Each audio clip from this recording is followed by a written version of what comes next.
प्रिय बहनों एवं भाइयों, सतीश पाल का आप सबको बहुत बहुत नमस्कार।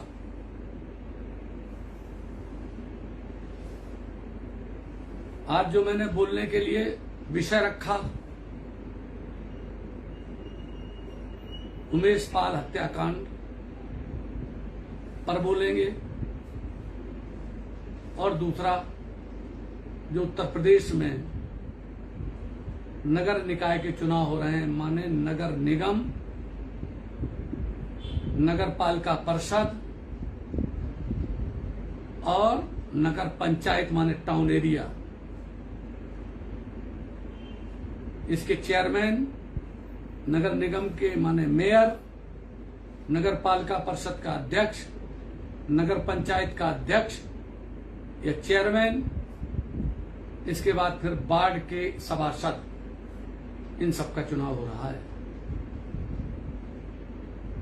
इसमें क्या भूमिका हमारी होनी चाहिए या क्या भूमिका है,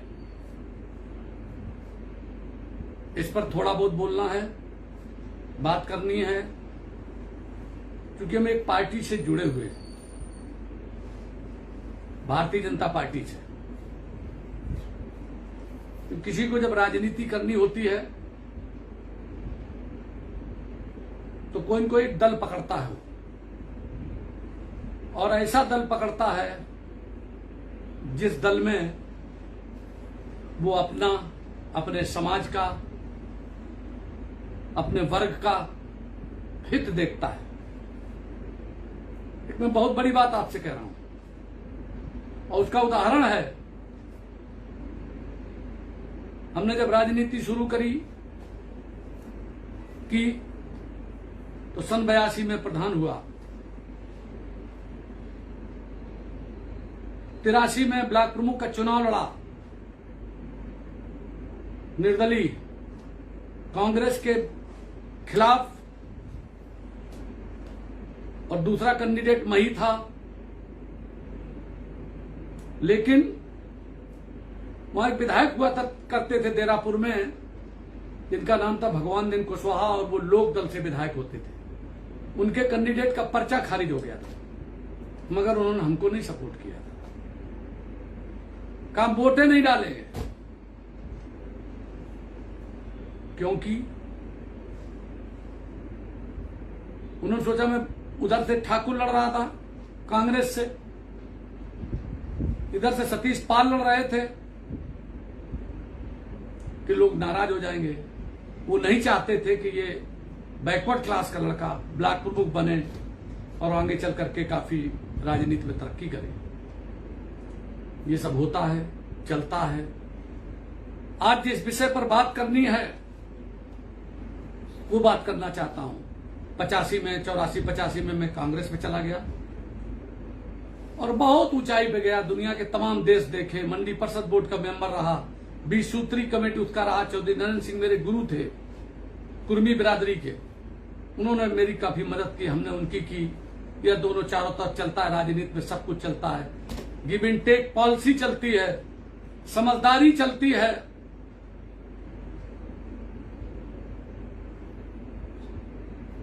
लेकिन मैंने कभी लोक दल और समाजवादी पार्टी को नहीं चुना। 1991 में मुझसे कहा, बहुत मुलायम सिंह जी ने बुलवा के, एक सज्जन ने बुलवाया था कि 5 लाख रुपया लो, देरापुर चुनाव लड़ जाओ। मुलायम सिंह जी मुख्यमंत्री थे, मैंने मना कर दिया। क्यों? क्योंकि इनका कभी भी ये पिछड़े वर्ग के शुभचिंतक नहीं, अति पिछड़ों के कतई शुभचिंतक नहीं। और दिल की बात जुबा पे आ ही जाती है, ऐसा मैंने भाप लिया था। कांग्रेस में 85 में मेरा टिकट कट गया था, कोई बात नहीं। 89 में इसलिए कटा था कि उत्तर प्रदेश कांग्रेस कमेटी के अध्यक्ष बलराम सिंह यादव हो गए थे, उन्होंने काटा। खैर कोई बात नहीं। कटते कटते कटते कटते व्यक्ति जने कहां चला जाता है। जैसे किसी पेड़ की अगर छटाई होती है तो पेड़ और अच्छा हो जाता है। जिसको कलम कहते हैं, उसमें थोड़ा गोबर लगा दिया जाता है। व्यक्ति पे जब गर्दिश आवे तब उसको नई नई बातें सोचना चाहिए, लेकिन उसकी जिम्मेदारी बड़े की होती है। अगर बड़ा बेवकूफ है, घर का मुखिया बेवकूफ है, नशैशी है, जुआड़ी है और झगड़ालू है, ईर्षालु है, अपने ही बेटे को चाहता है, भाई के बेटों को नहीं चाहता और परिवार को लेके नहीं चलता, वो परिवार कभी बड़ा नहीं हो सकता। उसी तरीके से समाज का जो मुखिया है, नेता है, गांव का प्रधान है, ब्लॉक प्रमुख है, एमएलए है, एमपी है, मिनिस्टर है, मुख्यमंत्री है और देश का प्रधानमंत्री है, अगर उसका हृदय विशाल नहीं है और वो न्यायपरी नहीं है तो कभी भी वो तरक्की नहीं कर सकता। एक दिन वो गड्ढे में गिर जाएगा। मैं कहता था मुलायम सिंह जी के बारे में, समाजवादी पार्टी के बारे में, क्योंकि एक बार मैंने दो पाल समाज के लोग थे, एक सोनपाल, राकेश पाल ने उनकी सिफारिश करी थी, मैंने उनको पीडी बनवाया था, डीडीओ की जगह पीडी। आज वो हैं, अभी बहुत बुजुर्ग हो गए, राजपाल त्यागी जी, उनका लड़का बीजेपी से एमएलए है, अजीतपाल त्यागी, मेरे बड़े भाई है, मेरे मित्र है। आज तो वो बहुत बुजुर्ग हो गए हैं, मैं उनका आभार व्यक्त करना चाहता हूं। एक दूसरे पाल साहब थे, उनको भी पीडी बनवाना था, तो हमने कहा इनको भी बना दो। डीडीओ से पीडी, जिला विकास अधिकारी से प्रोजेक्ट डायरेक्टर, परियोजना निर्देशक, तो उनका कन्नौज खाली है, लेकिन पूछना पड़ेगा मुलायम सिंह जी से। और उन्होंने पूछा, उनको पूछा कौन कौन नाम है, तो एक उन्होंने यादव का बताया, एक पाल का बताया, तो उनका यादव बना दो। हमने लो गई भैंस पानी में। जो आदमी हर चीज अपने को लेना चाहता है, मिल बांट कर खाओ, तभी तरक्की होगी। और इन लोगों में क्या है कि हम गांव के प्रधान भी बने, टाउन एरिया के चेयरमैन भी बने, सभासद भी बने, ब्लॉक प्रमुख भी बने, जिला पंचायत सदस्य भी बने, एमएलए भी बने, एमपी भी बने, मुख्यमंत्री भी बने और देश के प्रधानमंत्री भी बने। इसलिए खेल खत्म, पैसा आ जाओ।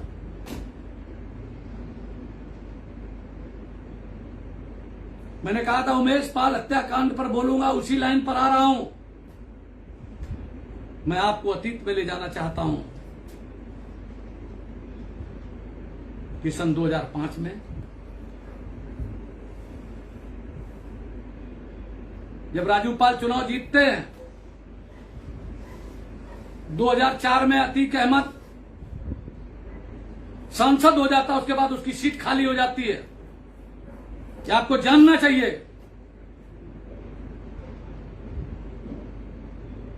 चुनाव होता है और ये दूसरा वाला जो मरा है अशरफ, ये चुनाव लड़ता है राजू पाल से और जनता इसको हरा देती है और राजू पाल जीत जाता है। वहीं पर वो कहता है कि 100 दिन के अंदर मार देंगे और सरेआम मार देता है। इतनी गोलियां चलाता, फिर भी उसको लगता कि जिंदा तो नहीं रह गया, तो अस्पताल में जाकर के अस्पताल के अंदर गोलियां मारता है। सरकार किसकी थी? मुलायम सिंह जी की, स्वर्गीय मुलायम सिंह जी की। तब ये हिम्मत थी। और इसके बाद क्या होता है, 2-3 महीने बाद, 4 महीने बाद चुनाव होता है और फिर वही अशरफ कैंडिडेट बनता है और मुलायम सिंह जी उसी के मंच से भाषण देते हैं और पीछे अतीक अहमद खड़ा होता है और मुलायम सिंह जी कहते हैं मैं किसी माफिया को कोई समर्थन नहीं करता। वहीं पे खड़े हैं और वहीं पर बोल रहे हैं। आज क्या है, उमेश पाल को मारा, 2 गनर दिए थे सरकार ने, डलर भी मरे, लेकिन योगी आदित्यनाथ जी ने कहा था कि मैं मिट्टी में मिला दूंगा, तो मिट्टी में मिला दिया। आप सबके सामने कथनी करनी में अंतर नहीं होना चाहिए।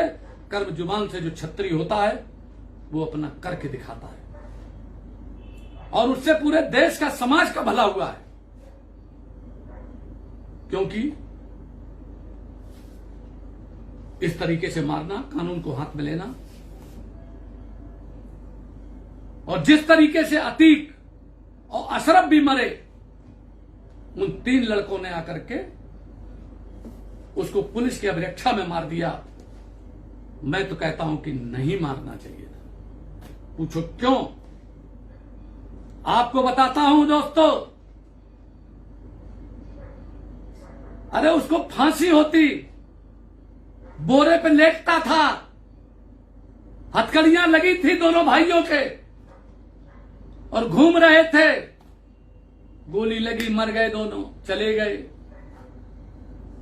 एक कांड हुआ, और उस कांड में एक लड़की के साथ बलात्कार होता है। बेवकूफ किस्म के लोग बलात्कार करने वाले लड़के को बहुत मारते हैं, जेल में मर जाता है जाके, और तमाम गडरिया जेल चले जाते हैं। उसको छूना नहीं चाहिए था, वो तो मर ही गया था उस दिन। उसके बाद आजीवन कारावास होता, जिंदगी भर उसमें रहता। लोग होली दिवाली मिलने जाते, बाद में नहीं जाते, और लड़के उसके कहते कि मैं क्या जाऊं, मेरे बाप ने तो बलात्कार किया था। खैर, जिन्होंने भी मारा, मैं उनके बारे में कुछ नहीं कहूंगा, क्योंकि भारत संविधान के आधार पर चलता है। मैं पढ़ा लिखा हूं, वकालत पास हूं। उस चीज पर कभी ताली मत बजाना जो न्याय संगत ना हो। कभी कोई हरा नहीं सकता तुम्हें। मैं बार बार तमाम बातें कहता रहता हूं, कानून की तरफ इशारा करता रहता हूं। वो तो चला गया, तमाम राज अपने अंदर दफन उसके हो गए, नहीं तो बहुत से राज खुलते कि आखिर उमेश को क्यों मारा, कैसे मारा। राजू पाल के भी तमाम वो उठते। खैर, कोई बात नहीं, जो हो गया उसके लिए मैं कोई बात नहीं कहूंगा। अब ये तीनों लड़के भी आजीवन कारावास काटेंगे, इनको भी आजीवन कारावास होगा। इनको भर दिया गया, इनको समझा दिया गया, इनके जज्बात को कर दिए गए। अब वो कहते हैं कि विरोधी पक्ष ने मरवा दिया, कोई कुछ कहता है, सारी रात दफन हो गए। लेकिन अब पाल लोगों को क्या करना है? हम तो ताली बजा रहे हैं, लेकिन दोस्तों, उमेश पाल की हत्या और ये सारे जितने वो हैं, जब तक राजनीति में आप लोग तरक्की नहीं करोगे, ऐसा ना हो कि जैसे राजू पाल की हत्या के बाद उत्तर प्रदेश भर में बसपा ने अपना वोट कैश कर लिया था, वैसे कोई वोट कैश कर ले।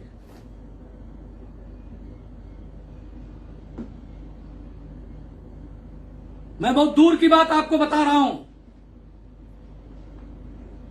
और दुश्मन कहीं दूसरी जगह नहीं रहते। दुश्मन आस्तीन में रहते हैं, हमारे अंदर रहते हैं, हमारी सोच में दुश्मनी है। हम ही गलत सलत काम करने लगे तो हम अपने दुश्मन हैं। उत्तर प्रदेश में कम से कम जो एमएलए हैं, एमपी कहे हैं बिरादरी के, पाल समाज के, एक भी नहीं है। हमने कहा था महेंद्र पांडे जी से, प्रदेश अध्यक्ष से, कि एक भी पाल को आपने टिकट नहीं दिया, तो बोले कि नहीं नहीं, मैंने तो एक दे दिया आगरा में। हमने कहा वो तो अछूत जात सीट है, शेड्यूल कास्ट की सीट है, उस पर हम नहीं मानते। No no nothing. चलिए, ये कोई राजनीति का समय नहीं है, लेकिन आप लोग फेसबुक पर सुनने के बजाय मेरी बात मानो। आज आप ये देखिए कि जो 10 सीटें हैं नगर निगम की, उसमें फिरोजाबाद लड़ने लायक। आगरा शेड्यूल कास्ट हो गई है, मैं कुछ कहना नहीं चाहता। जिसको लड़ना हो, जिसके पास सर्टिफिकेट हो, खूब लड़ना चाहिए। जब तक चलता रहे तब तक चलो। लेकिन मैंने आपसे एक बात कही है कि है पाल समाज के लोगों, आप लोग कभी शेड्यूल कास्ट का सर्टिफिकेट ना बनवाना, वरना 1 साल के अंदर देख लेना। और जिसने जिसने बनवा लिया है और जिसने जिसने जो जो चीजें ले ली हैं, हमको भविष्य में याद रखना। मैं सतीश पाल, जिसको बहुत दूर का दिखता है, मैंने बड़ी बड़ी चीजें देखी, कैलकुलेट। कोई मैं ऋषि मुनि नहीं हूं, कानून को जानता हूं और अंदाज बिल्कुल सही होता है। मैंने एक बार श्री लाल कृष्ण अडवाणी जी के सामने प्रदेश कार्य समिति की बैठक में 1999 में कहा था कि 98 के तुलना में 58+2 सीटें थी, आधी रह जाएगी, और आधी रह गई थी। आज मैं आपको बता रहा हूं कि हे पाल समाज के लोगों, गडरिया समाज के लोगों, चरवाहा समाज के लोगों, मैं आपसे हाथ जोड़कर निवेदन कर रहा हूं। और लोग कहते हैं कि सतीश पाल तो निखर धनगर के बीच में करते, कभी नहीं करते। लेकिन जब नाव डूब रही हो, सबसे ज्यादा तो निखरों ने सर्टिफिकेट बनवा लिए हैं। अरे निखरों, बनवाना नहीं, और बनवाया हो तो अपना डाल के फिर देख लेना। और अगर कुछ चीज भाई हो, एक दिन ऐसा आएगा, जैसे माटी कहे कुम्हार को तू क्यों रोंदे मोए, एक दिन ऐसा आएगा जब मैं रोंदूंगी तो जिस दिन तुम कोई चीज पा जाओगे। और उसी गांव का आदमी, आप ही के परिवार का आदमी, क्योंकि पाल लोगों में सबसे ज्यादा ईर्षा है, वही तुम्हारे लड़के के खिलाफ दरखास्त दे देंगे, दिलवा देंगे लोग, और जांच होने लगेगी और जीवन भर परेशान रहोगे। इसलिए पिछड़े वर्ग में आओ, अति पिछड़े की लड़ाई लड़ो, 2 रोटी चैन की खाओ और देश में हुकूमत चलाओ। मैं आज उमेश पाल के हत्याकांड पे आपसे बात कहना चाहता हूं, और मैंने बार बार कहा है, आज कह रहा हूं, लास्ट चेतावनी है आपको, कि धनगर के नाम पर जो सर्टिफिकेट लिए जाते हैं, ये 27 नंबर पर एक धनगर है शब्द 1950 के, उस पर मैंने खूब पढ़ा है। और कृपा शंकर सिंह जी वकील हैं, एडवोकेट है, सीनियर गाउन उनके पास है इलाहाबाद में, और धनगर है वो, उनसे पूछ लेना। और वो धनगर शब्द लिखा, धनगढ़, जिसके अंग्रेजी में DHANGAR होता है, उसमें बहुत से लोग पहले नौकरियों में लिया। और वो कौम रहती है कैमूर रेंज में, मिर्जापुर के पास, वो आज भी रहती है और खूब इसका सर्टिफिकेट लेती है। वो शेड्यूल कास्ट है और उनके सारे आपसे अलग हैं। और वो छत्तीसगढ़ में शेड्यूल ट्राइब हैं, और उसी के नाम का आप लेते हो। ये पूरी रिपोर्ट लग करके सुप्रीम कोर्ट में पड़ी हुई है। जिस दिन भी सुनवाई हो जाएगी, उसी दिन आउट हो जाओगे। तब फिर क्या करेंगे जानते हो? जब सुप्रीम कोर्ट से सब हो जाएगा, खत्म हो जाएगा, तब ये चंदाखोर ये कहेंगे अब हम प्रदर्शन करेंगे, और चलो लखनऊ की ओर, चलो दिल्ली की ओर, और भेड़े घुसेड़ने लगेंगे। इसके बाद फिर आपको लड़ाएंगे, फिर चंदा वसूलेंगे। तब नेता लोग कहेंगे कि हम तुम्हें शामिल करा देंगे, जैसे अन्य जातियों में भी लोग बेवकूफ बना रहे हैं।